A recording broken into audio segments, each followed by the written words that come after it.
Hey students, welcome to week 5 in online lifespan growth and development.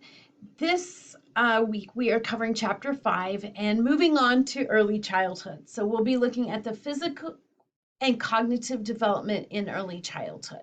So let's take a look at your module for the week. So as always, you have your PowerPoint screen. I may come back and talk about this last. This week for your Connect assignment, you have a concept clip over Piaget's pre-operational stage, and then your Chapter 5 quiz. So in addition to those, you do have a assignment that is part of your lifespan growth and development project that you're working on. So I don't have you do one big project at the end of the semester. You're working on the pieces along the way. And that brings us to Piaget's conservation of liquids. So you're going to learn about Piaget and his cognitive theory.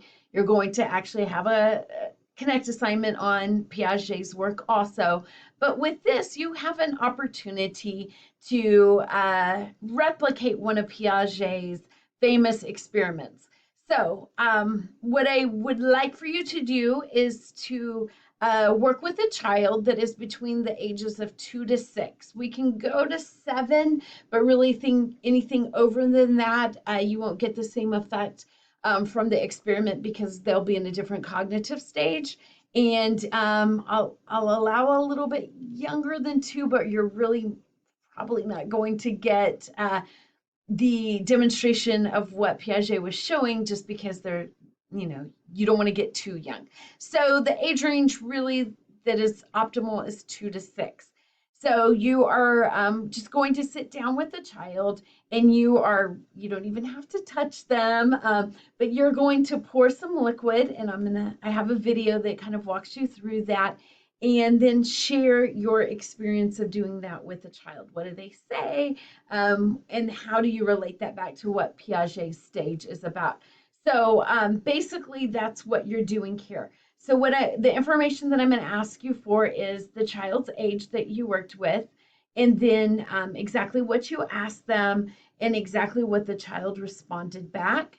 And then your final question, which probably is the most important for terms of your learning, is the child, based upon what happened here, in the stage of pre-operational thought, and why do you draw this conclusion? So the write-up doesn't need to be very long. Really, this first 3 is just, some information that you'll glean from the experiment. And then number 4, it can be as long as you want it to be, but I'm looking for, a paragraph or so. Okay, so it doesn't need to be very long.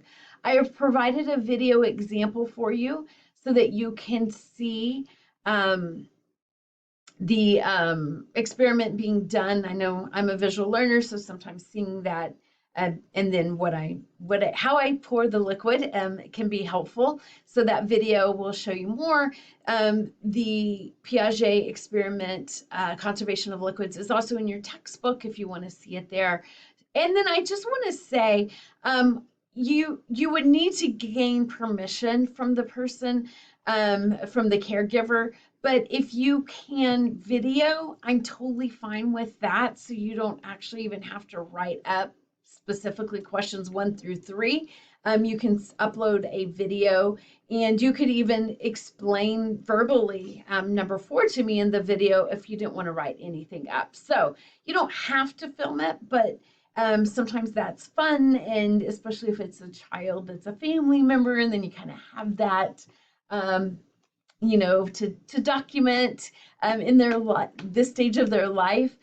You can upload that video, okay? But it doesn't have to be a video. If you're doing a neighbor or somebody from, work or what have you, just make sure you have permission to record them if you do so choose to record. Otherwise, if you don't want to record, then when I say record, I'm just saying write it down. So write down the child's age, write down exactly what you asked the child. So number 2 and 3 would be a written transcript of what that conversation looked like. And then, of course, your number 4 there, okay? So have fun with it.